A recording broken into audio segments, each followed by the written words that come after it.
Hello and welcome to another episode of the Bearded Mystic podcast, and I'm your host Rahul N. Singh. Thank you for taking out the time today to either watch or listen to this podcast. This is going to be a very deep session because we'll be dwelling deep on very high mystical concepts. Before we begin to explore this, if you would like to support the Bearded Mystic podcast and would like to get extra content, please do sign up to our Patreon page, and the details are in the show notes and video descriptions below. Let's begin now with exploring verses 16 to verses 20 of chapter 2 of the Bhagavad Gita. Verse 16. That which is asat never has any being, while that which is sat can never have non-being.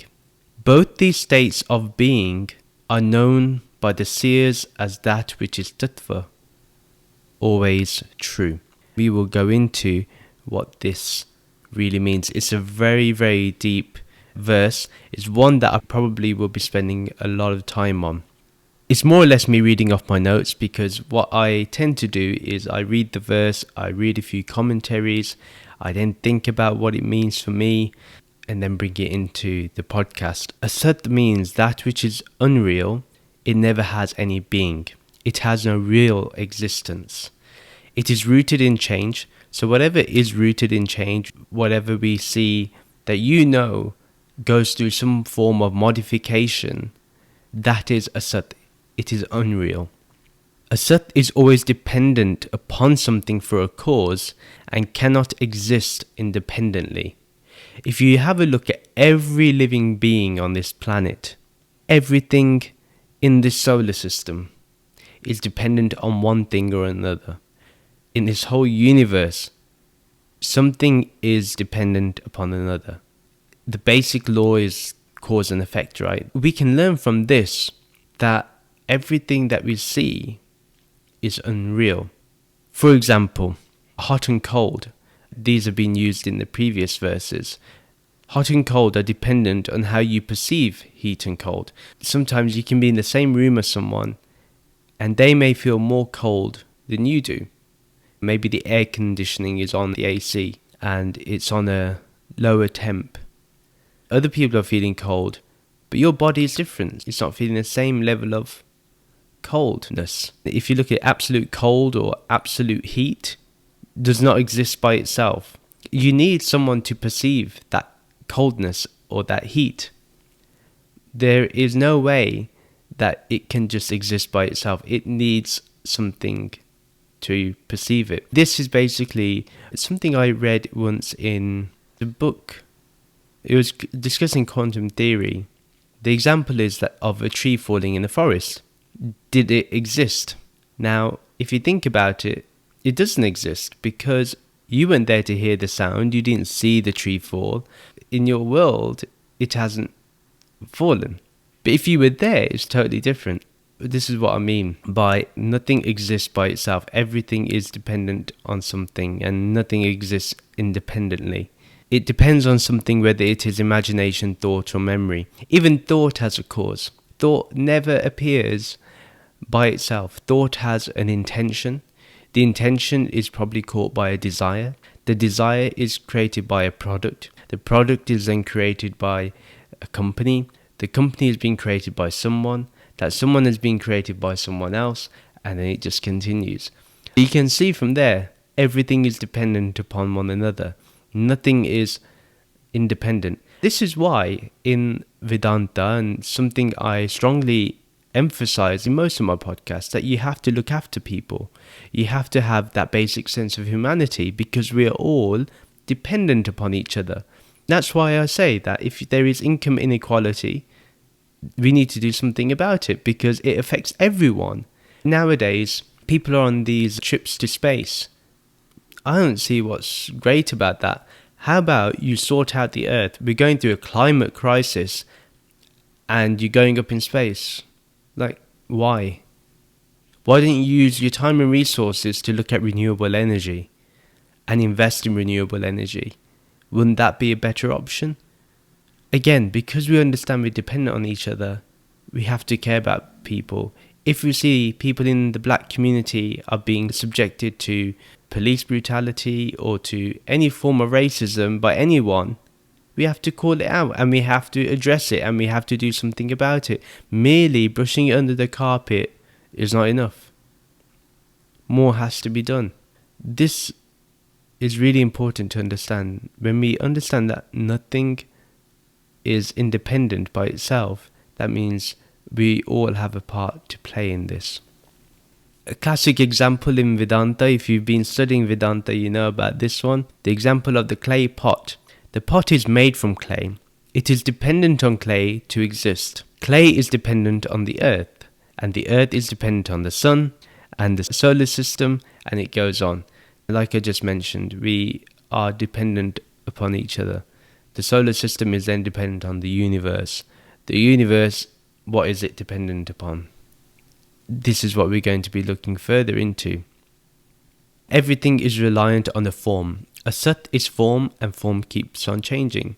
Whatever we see has form. Even though we say we can't see air, but air still has a form because you can feel it when the wind blows. When there's a slight breeze, you feel the air.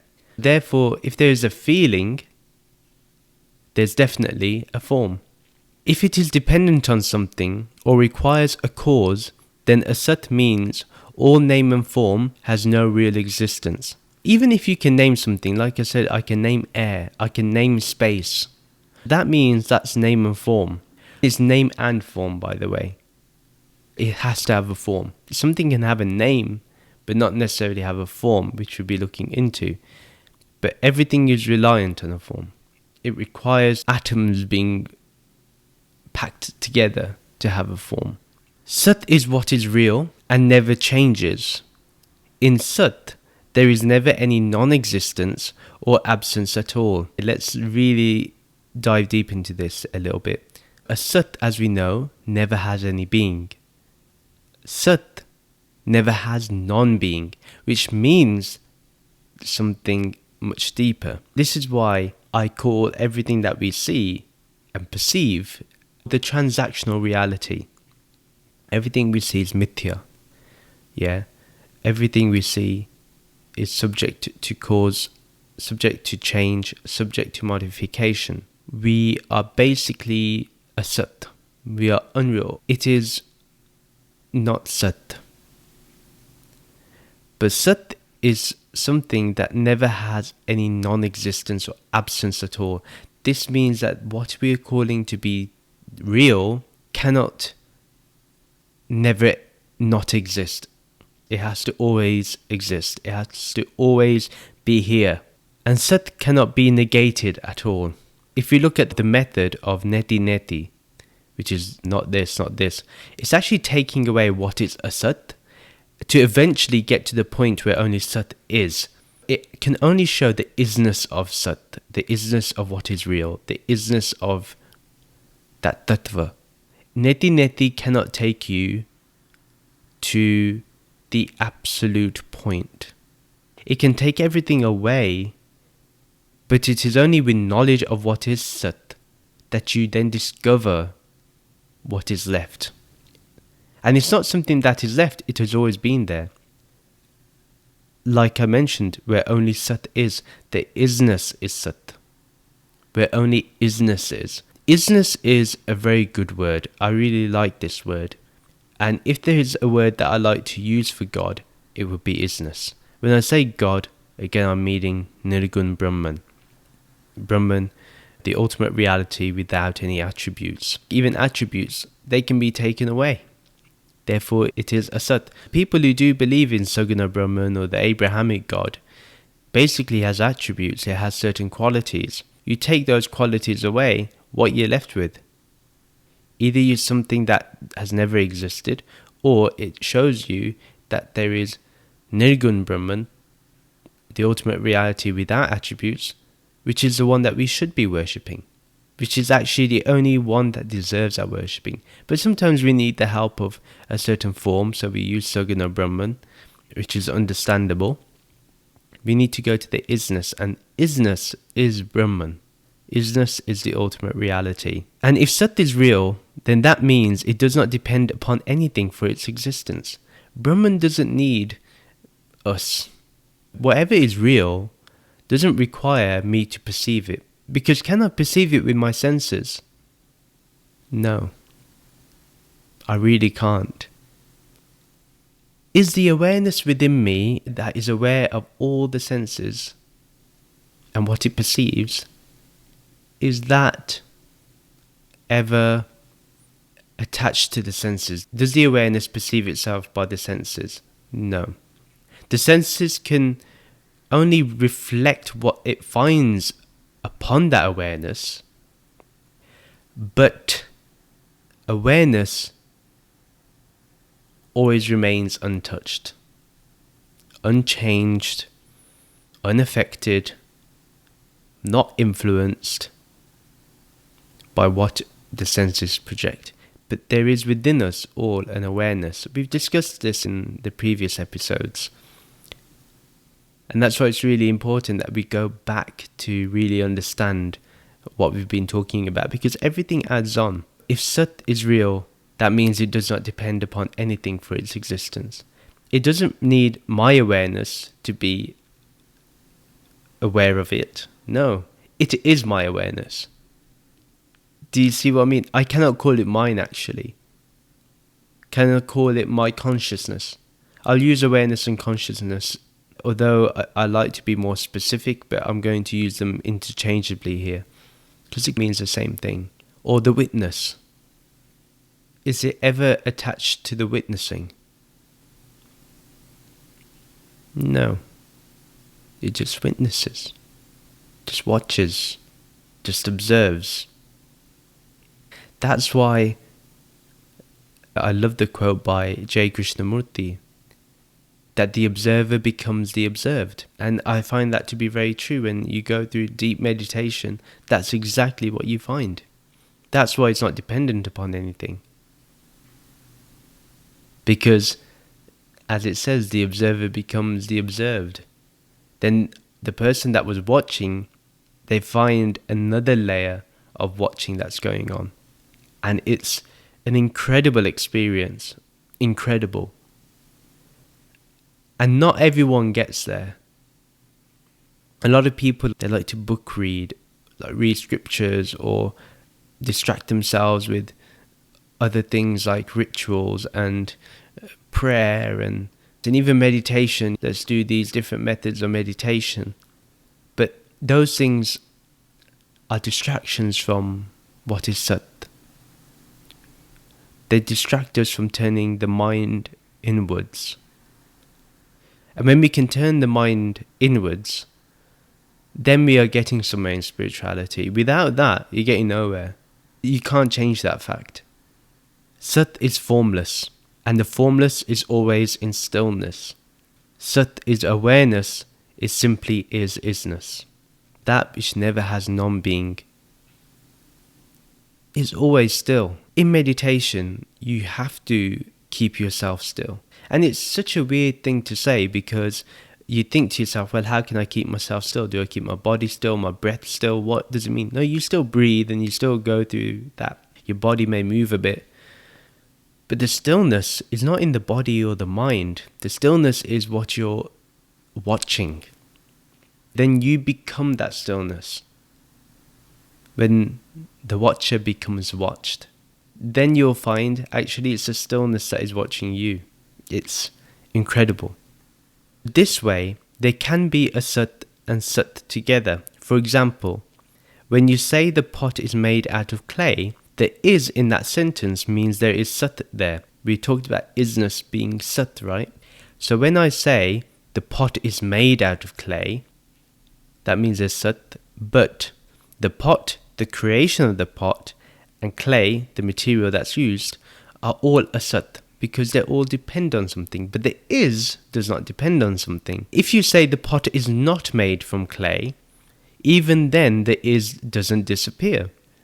The observer, the witness, that reality, they exist independently. That is is not dependent on anything. It can remain even by itself. But the pot and the non-creation of the pot and the clay are all asat. Because even if you have a mental idea, like a thought of creating the pot, but you realize, or you've realized the pot has not been made, the pot is not here, but something is observing that the pot is not there, that isn't changed whether the pot is there or not. Emotions come up, but what's behind the emotions? If anger arises because the pot is not made, you paid a lot of money for it. Yes, you can get angry, but what is watching the anger? See how when a spider has its web, the thread of the web is very thin. That's the difference between awareness and your emotion. The watcher and the emotion. The witness and the emotion. That's the slight, subtle barrier, you could say. Despite seeing both things, you who has observed this remains unchanged. You remain untouched, you remain unchanged by this. You're not affected. If the pot is made, if the pot is not made. If the clay is there, if the clay is not there. You remain untouched. I'm not talking about you as in the body, which has a name, the mind, which has a name, which associates itself to a name. I'm talking about the real you. That's who I'm talking to. Since Sat does not require a cause or depends on anything else, it is self-existent automatically. And we'll go into why that is, why it is self-existent. The transactional reality is a Sat because it requires a body and mind to give it a name and form. The ultimate reality is that awareness or consciousness beyond name and form. We've established this earlier. It's fairly straightforward. So everything that we see in the transactional reality is a Sat because it requires a body and mind to give it a name and form, to associate with it, to be friends with it, while the ultimate reality is that awareness or consciousness or the witness, which is beyond name and form. We can't really ever name the observer once it is observed. It doesn't require a name. But the sages have been nice to us. They have given us a name. And those that understand the two states of being, Asat and Sat, are the seers of truth. They are the Tattvadarshi, the one capable of seeing the truth of everything. So they can see that which never has being, and they can see that which never has non-being. They can tell the difference between those two states. And that's why they are called Tattvadarshi, meaning they can see the truth of everything. And Tattva in this sense means the truth, the intrinsic nature of a thing. And this is something that Adi Shankarji emphasized a bit more on, that the Tat is Brahman, and that Tat is isness. So remember the Mahavakya Tattvam Asi, that you are. Tat means that, and then Tvam Asi means you are. Shankara states that all that is here, this isness, is Brahman. Therefore, the name for Brahman is Tat. This is very interesting because as Tattva can also imply that the nature of Brahman is the cause of this world. The world appears against Brahman like images on a white screen. Therefore, all is Brahman because Brahman plus name and forms is everything that is. And there's a concept called Sovanama, which means in the name of everything, the name of all that is. And that is Brahman. Let me explain this a little bit more because I think it requires a bit more of an explanation. When it says Brahman is the cause of this world, it doesn't mean that Brahman created the world. We have to understand this. When we say world, we mean the universe or universes. It doesn't mean that Brahman created it, but it will always be that isness that is always present. That's why it's the cause. You could say that it's like, for example, the film that is used in the projector, the film reel, that portrays the images. The screen allows the images to project upon itself. Now, when you're watching the movie, are you watching the film reel or are you watching the screen? You're watching the screen. So like that, you think that the screen has caused the images. It gives that false perception. But realistically, it's the projector that is projecting upon the screen. So that's what it means by the cause of the world or cause of the universe. It's just that because you can put name and form against Brahman. The seers can discern easily between Asat and Sat, and there is no confusion about it. They know the transactional reality and they know the ultimate reality. Very simple. They can tell the difference. The seers see from the viewpoint of Sat and sees everything as the truth. And at the same time, the seer can see from the viewpoint of Asat and see that everything is an appearance. Let's just go over that a little bit. When you see a saint or a sage or a Mahatma or a Maharishi, when you're with them, you can tell that they can see from the viewpoint of Sat and see that everything is true. Everything is Brahman. Because if I am Brahman, Aham Brahmasmi, then Tattvam Asi, you are that. This name and form is all that. They can see that too. And at the same time, the seer, the saint, the sage, the Mahatma, they can see from the viewpoint of a Sat too, which shows that everything is an appearance, that everything is subject to change, everything is subject to decay, everything is subject to birth and death. Therefore, it is unreal. It has no independent existence. Therefore, it is not worthy to be attached to. It seems really difficult when we talk about attachment and detachment. And the next few verses, we're going to go into that. Verse 17. Just try to see this tattva, which is both indestructible and immortal. No one can accomplish the destruction of that unalterable reality. This verse makes it very clear on what Sat is, what this ultimate reality is. This tattva cannot be destroyed at all, nor can it be modified in any way. So Krishna is really guiding us to see this tattva as both indestructible and immortal. It is everlasting. If this reality cannot be altered, then this implies it is available right now. If Brahman cannot be altered in any way, this tattva, this truth, this isness, then I can experience that isness. I can experience that right now. I also want to mention that here Atma and Brahman are used interchangeably. When we talk about Atma here, we're not talking about your individual soul. That would be your Jeev. That would be your individual soul, if you had to call it that. But the Atma is Brahman. Yeah, there's no difference between that. In fact, there's no difference between the Jeev and Brahman, but the problem is the Jeev can associate itself with the body and the mind. And because the Jeev is under that wrong impression, it then confuses the Atma. So the Atma can be confused. And then when the Atma realizes by studying the scriptures, it then goes to Brahman and understands what its true nature is. This reality cannot be altered. We cannot alter what is ultimately true and indestructible and immortal. Remember, whatever can be destroyed and is mortal cannot be this tattva. It cannot be what is real. To truly try and understand this is to understand that the unreal appears because you are what is real. You are Sat. This isness in you is Sat. The unreal depends on the real, but what is real does not depend on what is unreal.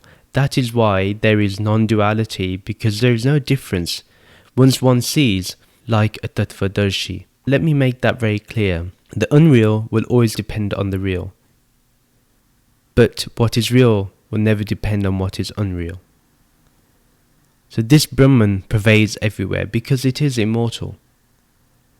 It cannot disappear. There is no second thing to destroy it. And it's not subject to time, it's not subject to decay, and it's not subject to modification.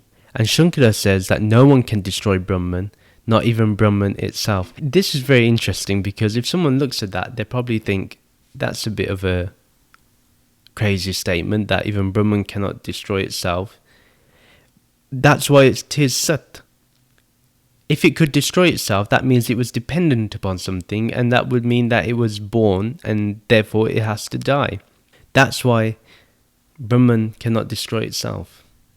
Brahman cannot even hide itself. Forget about destroying itself. It cannot even hide itself. We have hidden ourselves from it under the impression that we are this body and mind. But to be fair, Brahman is not hiding. Brahman is there in plain sight. In our everyday experiences, Brahman is there. Brahman is the one that is observing within us, that's untouched by everything that happens to us. This was a very quick verse, but I want to actually go back to the statement of, so the unreal depends on the real. What do we mean by that? Just your own experience. Remember I mentioned that you are the observer, and that observer within you has been unchanged. Think about it on a deeper level. Everything around you changes, even the body that you're observing through changes, but you have not changed. You've gone through so many years, you've gone through each day, and you've remained unchanged. There's something within you that is untouched by this. That doesn't age when the body ages. It doesn't get emotional when the body gets emotional. When the mind gets emotional, when the mind is stressed, it does not get stressed. It watches that stress. I'm talking about that watcher within you, that observer within you, that witness within you. That's what I mean when it says the unreal depends on the real. Because without that, we would all be crazy, in my opinion. Because we know there's a subtle difference between what is true. We all know this. Even those that do not know about Brahman, and do not know about the Tattva, that do not know about the Gita, that do not know about spirituality, you could say you're an atheist. You cannot escape this. Even they know there is something. That's why I always say that the Eastern religions cannot accommodate Nirgun Brahman as the Abrahamic God. It's simply impossible. And philosophically disastrous, because the Abrahamic God gets angry, gets jealous, is loving, is compassionate, is merciful, therefore has qualities, but Brahman cannot have those qualities. Saguna Brahman does, but Nirgun Brahman doesn't. The interesting thing is that Saguna Brahman will have to lead you to Nirgun Brahman because it cannot sustain itself. Eventually it will be destroyed too. That's why everything is dependent upon the real. When we talk about Brahman, we have to really understand we're talking about the Nirgun aspect. Unless I mention Saguna Brahman, then I mention that. But I'm always 99% of the time talking about Nirgun Brahman, that which has no attribute. That isness with no attribute. When I say the word God, understand I'm talking about Nirgun Brahman. I'm not talking about any Abrahamic God or even Saguna Brahman. But language is such. But I wanted to establish that because we are all learning. The real does not depend on what is unreal. For example, if the unreal disappears, the watcher remains. That does not change. And that's why there's non-duality. Spirituality is all about removing duality. If you have even a speck of duality, you cannot say you are realized. Cannot. And there's no real difference once one sees like a Tattvadarshi. We need to become like a Tattvadarshi. Look at the emphasis here. Krishna is saying, just try to see this Tattva. Just try to see it. Make the attempt. we don't even like to make the attempt. We think, especially people my age, we think we have time. We don't have time. And we're going to go into why that is in verse 18. Verse 18, O Arjuna, these dehas which must someday end and then be burned are inhabited by an everlasting, indestructible, immeasurable being. Therefore, you should join the battle. So here, O Arjuna, maybe Arjuna got a little distracted with what tattva was. So to bring the attention back to the battlefield, the name is addressed. Krishna first tells us what this body is, and that is, it must end one day. Dehas, bodies. Therefore, implying it is unreal, it is asat, it never has truly any being. When he says these dehas, these bodies, he's also showing Arjuna the whole battlefield. Saying, look, everyone you see, your teachers, your brothers, your cousins, all these bodies, they're gonna someday end. Then the talk of this body being burnt, because as Hindus and all religions that have come out of Sanatana Dharma, they all believe in being cremated. Here Krishna is also creating an image in Arjuna's mind that everyone will one day die and be burnt. So he's creating that image that this is normal, this is going to happen. Then Krishna adds the real. He talks about the asat, then attaches the real. And this is what I mean, the asat can always be connected with the sat.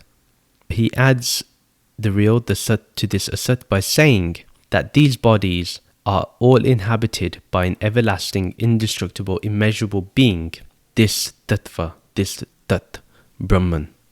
This is what he's talking about, that immeasurable being, that indestructible being, that everlasting being is Brahman.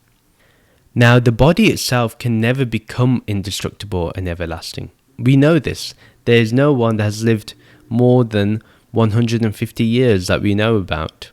We know that everybody goes to some sort of destruction within the body. If you think about it, I mean, look at how we age. That shows we are subject to being destroyed. While if something was indestructible, it has to remain the same. It cannot be modified in any way. The unreal can never become real because of this. The body can never become sat, it can never become real. We have to understand this. It's very important that we take time to understand this, but we can use an example to help us, and that is the pot and clay. In reality, only clay is. The pot can never become clay itself. The clay appears as the pot only. The pot can never turn around and say, I am clay. Because no, it's always been clay. It's never been the pot. We've given it a name and form, but the clay is always there. Same with Brahman. Brahman is always there. This being within us, this immeasurable being, this indestructible being, this everlasting being, has always inhabited this body, your body, everybody. This is the simple way of understanding it. This being, which is Brahman, is consciousness, awareness to this body, but the body itself cannot give consciousness. Consciousness has always remained. Awareness has remained even before our birth. This body is destroyed in two ways. When the body dies, we say the body is destroyed, right? We see the body go through cremation, the body's gone. And then if you look at the other side, if someone has a terminal illness, we say that illness is destroying that body.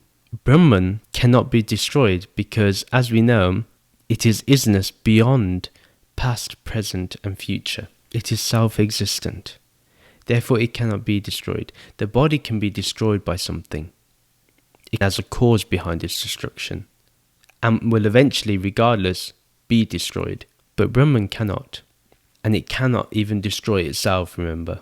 Even if Brahman wanted to deny itself, it cannot deny itself. That's the reality. There's other aspects. Sometimes people have a relative type of sense of destroying when they say that I've lost my house, my business, everything is destroyed. That's all in the mind, but that's not absolute.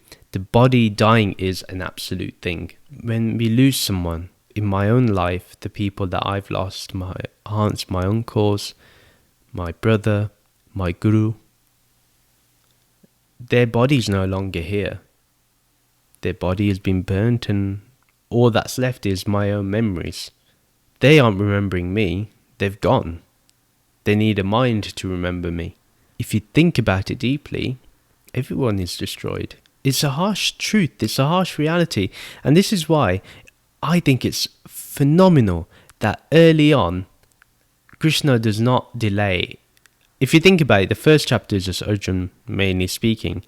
Then in the second chapter, he goes straight into death. If there's any way to shock someone, that is one way, to talk about death. And when we encounter death, we then realize we need to do something. I think whenever someone dies and you experience seeing someone you love die, someone that you care about, your own mortality always comes into the picture. Always. You can never escape your own mortality.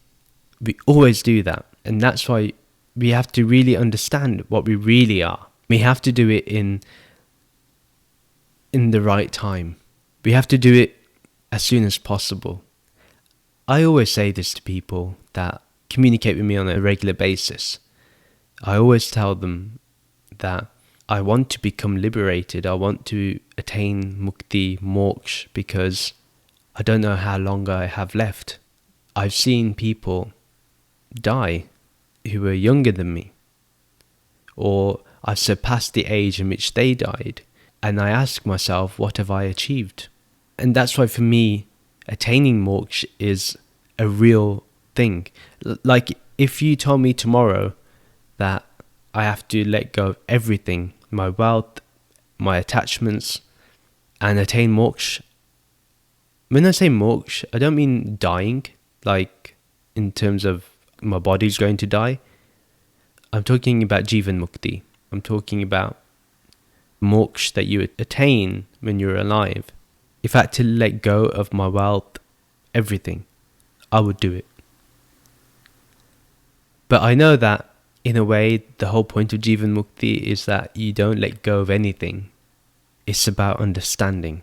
That's why Vedanta is so appealing to me, because it's about understanding. But going back to what I was saying, is my own mortality is what reminds me that I need to do something. It's really important to have that desire, that zeal, that enthusiasm to get to the truth, to understand Brahman and to become Brahman. You have to have so much passion in this. And actually the passion is created by itself. Funny thing is, when I started really studying spirituality, it was during a tragic time.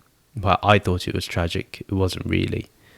It's a common thing. You go through a breakup and you think your world's going to end. I remember that's the first time I opened myself to reading scriptures. So I started reading. And then once I started, I encountered the word Brahman for the first time. It was in, I think, 2011. That was it. I was so captured by this that it just led me into a time of studying. And each time I'm not saying I'm there. I don't know how far I am from it. But all I do know is that my understanding keeps refining and it keeps getting better. You have to have that attitude, one of learning, of the seeker, but also of understanding and getting to terms with that understanding. Then you move forward. It's like I said, once you start reading about Brahman, listening about Brahman, that's all you want to do. You have to be really careful because you have to live your life too. I have a wife, we have a mortgage to pay for, we have bills to pay for, and we need to support each other. It's only by supporting each other that I'm able to have this time to do this podcast, to study. It's because of that. If I turn around and I just study about Brahman and I do this podcast and I forget about my wife and my responsibilities, I am not going to really achieve anything.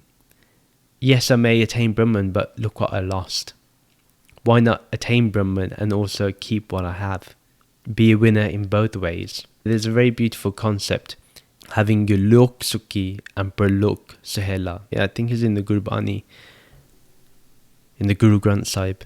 And what that means is your lok sukhi means this world, sukh meaning contentment. You're content in this world. And then pralok sahela, that even in the next world is not when you die you're going to heaven.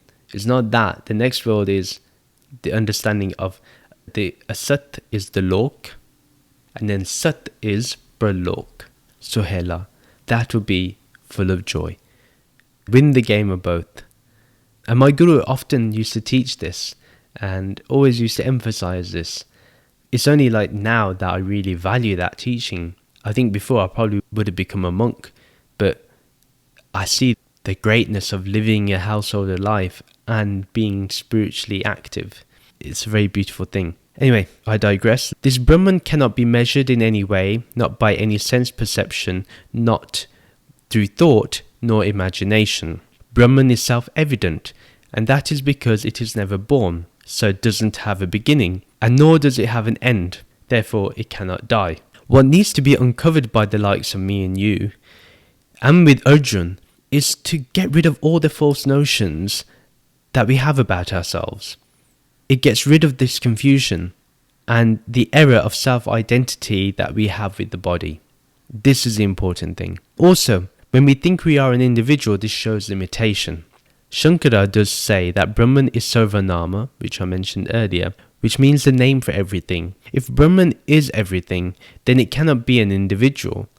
Therefore, the Atma, when under the confusion that it is an individual, this Jeev believes in all things related to the body and mind. And then through correct understanding provided by the scriptures, by a guru, by the association of great individuals that have attained this knowledge, the Tattvadarshis, this Atma is seen for what it is, Brahman. Let's understand that Brahman is the inner dweller of this body that you have, that I have.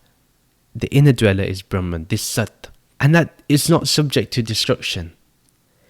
Then what dies will always die. Think about it. You can't stop that. I can't stop that. Nobody. You can do the biggest havans in the world. You can do the biggest prayers in the world. You can ask your guru to try and save someone. Even the guru will not do that. Why? Because the guru knows what dies must die. You cannot stop this truth. You cannot stop this flow of life. That which is permanent remains permanent. Yeah, we know Brahman remains. Therefore, remain in Brahman. Be Brahman. That is permanent. And be permanent in this temporary world, in this transient world. That's the name of the game. Nothing else.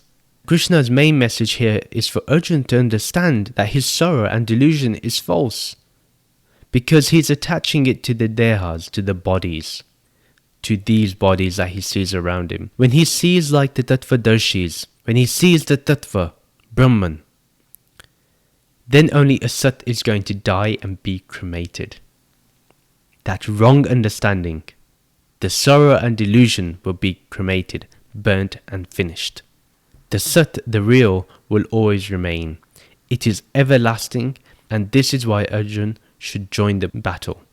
What Krishna is doing here is making Arjuna understand that he cannot kill Duryodhana's Atma. He cannot destroy that indestructible, everlasting, immortal being that has inhabited Duryodhana. And he can't stop Duryodhana's body from dying either. This is the understanding that Krishna is giving to Arjuna. Let's remind ourselves that the real battle here will always be about removing delusion about who we are, not simply that one must be violent and hurt others because of some self-righteous motive. Because even if you look at it, Krishna is not telling Arjuna anything other than you need to let go of your sorrow and delusion because it's attached to something wrong. You're looking at the temporary aspects of life. There's something much bigger at play. Look at that. in the commentaries, Adi Shankaraji does mention this a lot, that the scripture, the Gita, is intended for eradicating sorrow, delusion, etc., which are the causes of the cycle of births and deaths. It is not intended to instruct one towards rituals and other actions. This is what the aim of the Gita is to do, to eradicate sorrow and delusion. Because we're all deluded right now. I'm deluded right now thinking I am this body and mind. I still have that identification, that association.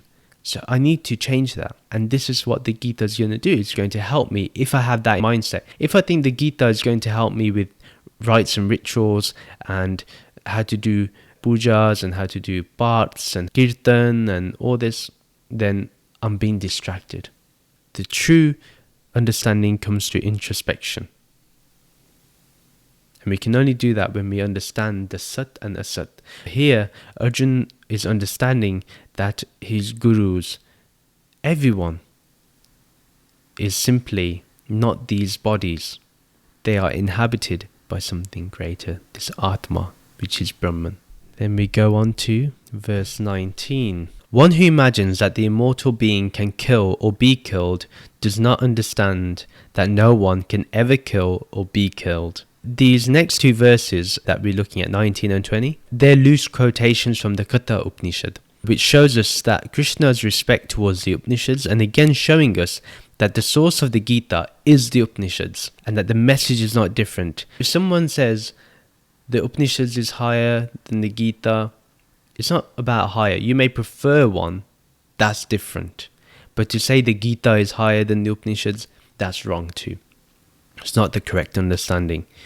Also, it's a two-way thing to show that whatever Krishna says also has the backing of the Upanishads, and that the witness is the scriptures like the Upanishads. So the Upanishads is a witness here. You have to get something notarized, signed. Same thing here. The one that is signing the paper is the Upanishads and saying what Krishna is saying is according to the Shrutis, is according to what Vedanta is teaching.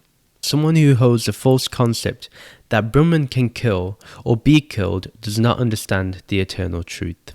The basic truth that no one can ever kill or be killed. Because remember, Krishna has guided us to understand about this tattva, this Brahman. From the viewpoint of Sat, there is no killer, no killing, no killed, because no action comes from Brahman.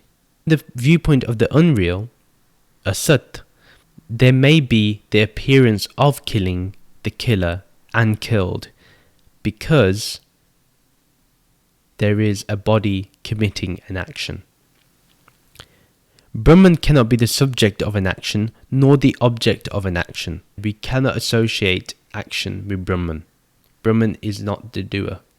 Another way to see this is that an enlightened doer is one who knows, I am not the doer.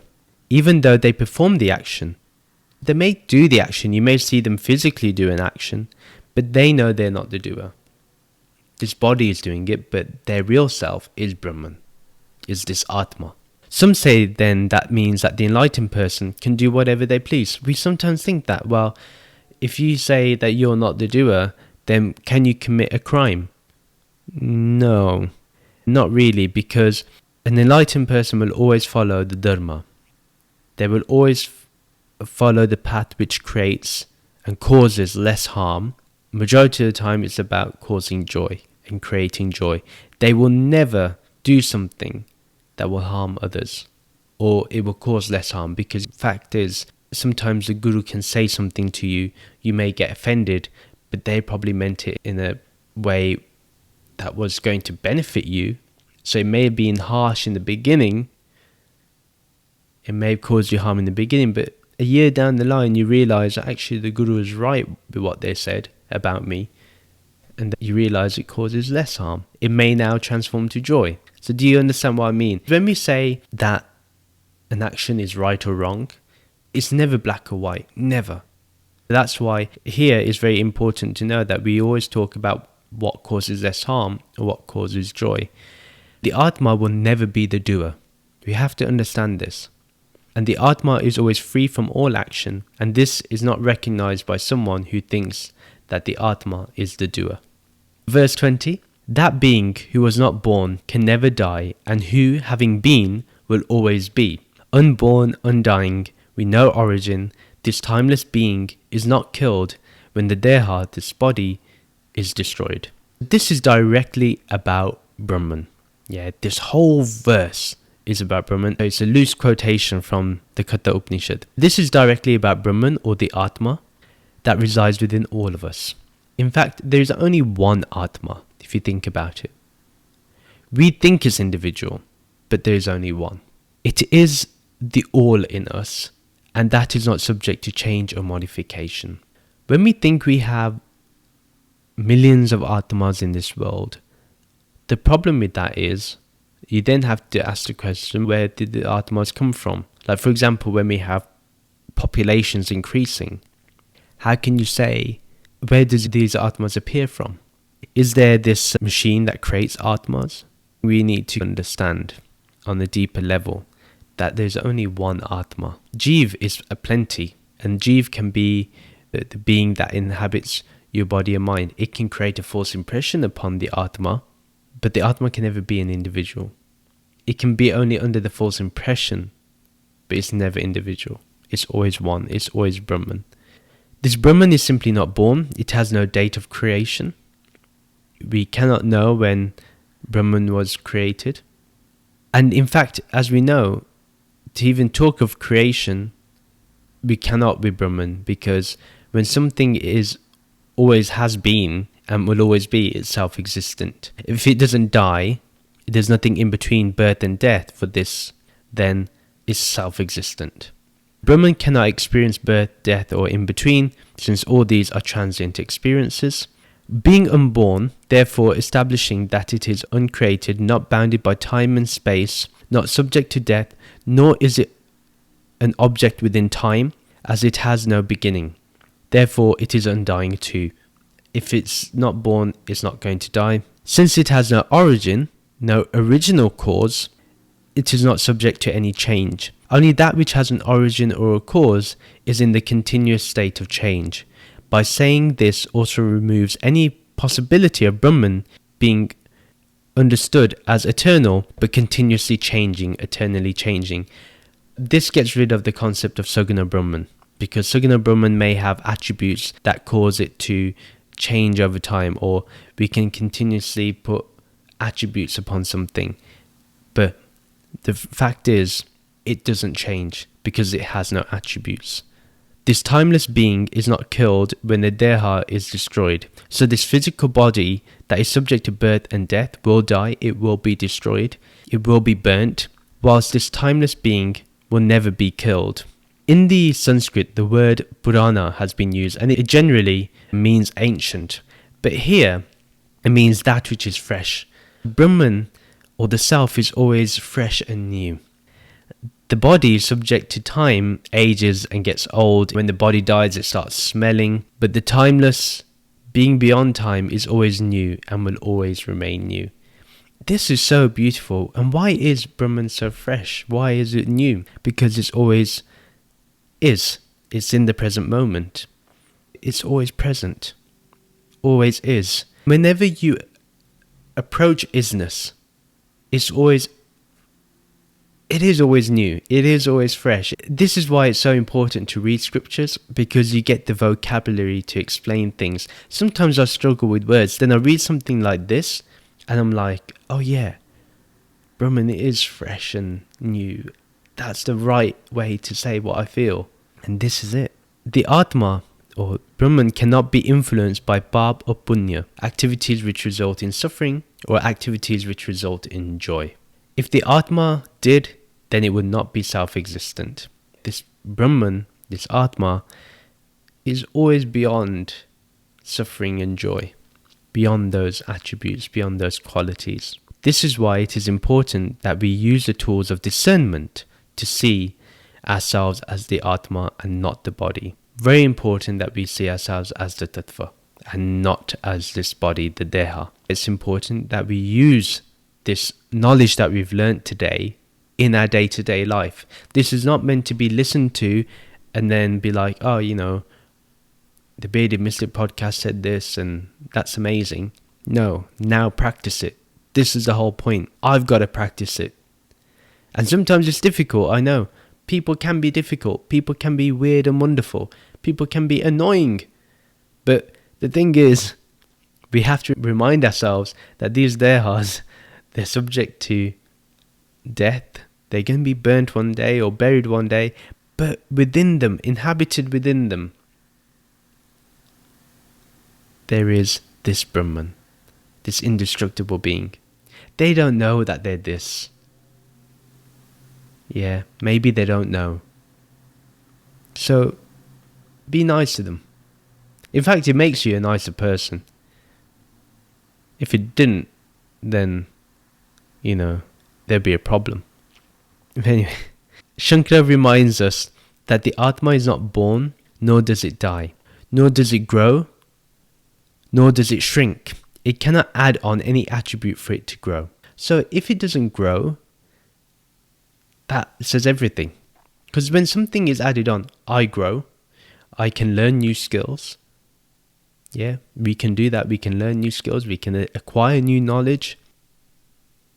But the fact is, this doesn't happen with the Atma. It doesn't happen with Brahman. It's not born, nor does it die, nor does it grow, nor does it shrink. Also, Adi Shankaraji reminds us that Krishna negated the sixfold modifications of the physical body when it comes to Brahman. Those 6 modifications are birth, existence, growth, modification, decline, and death. This does not apply to Brahman. The bodies go through this, but the real self within us, the real inner dweller, this Brahman, I like the word inner dweller instead of inhabited. This real inner dweller, this Brahman, that's who we are. That's what we need to start identifying with. It helps when we start seeing everything else as Brahman. Because once you start doing that, it makes it easier for yourself. It doesn't mean that you'll go up to everyone and say, "Hello Brahman, how are you doing?"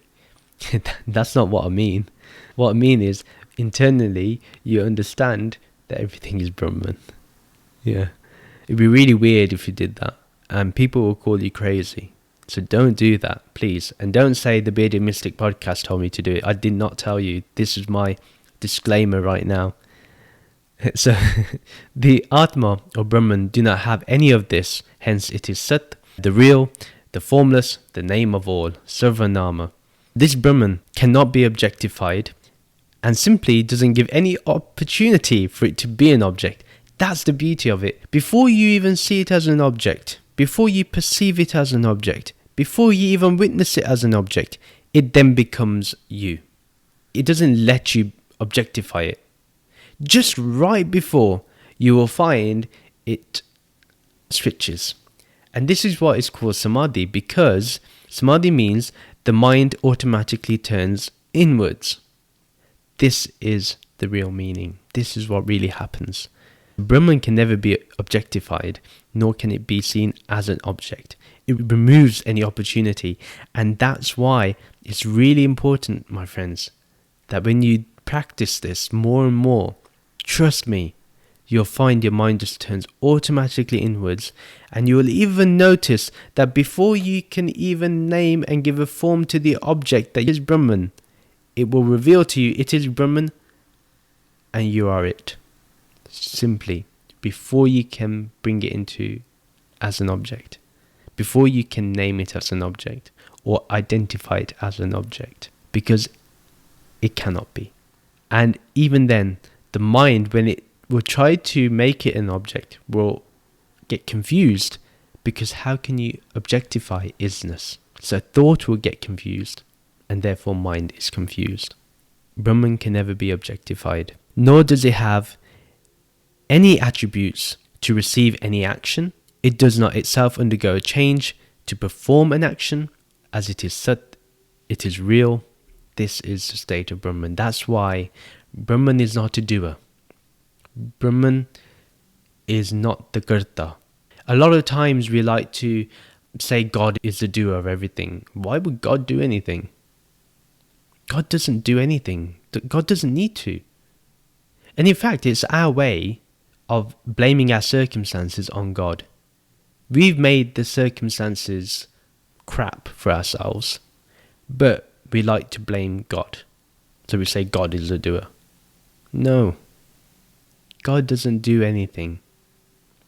This world has its own laws, its own way of working, its own way of operating. That's all you need to understand. And actually, Vedanta makes you in charge of your life. It empowers you to encounter your life in such a way that you should be proud of the life you've lived. You lived a life that cared for humanity, that cared for others, that cared for your own self because you wanted and you attained Jivan Mukti. That's what we need to understand. Brahman doesn't do anything. God doesn't do anything. It's very hard for us to accept this because constantly we are told by others that God is the doer. Don't worry.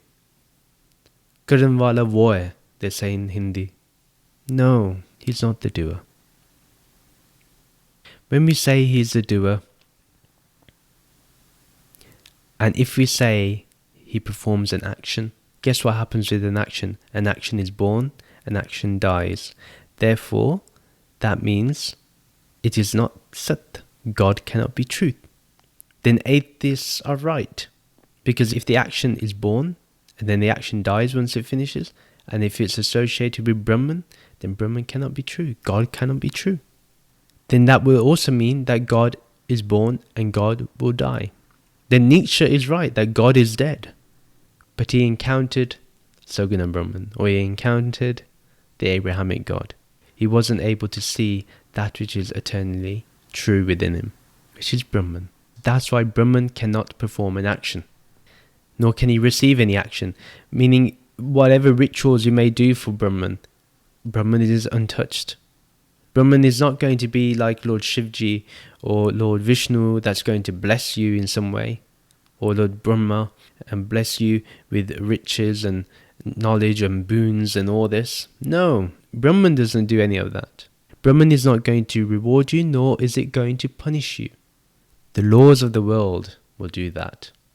The laws of the world are more than capable of operating that.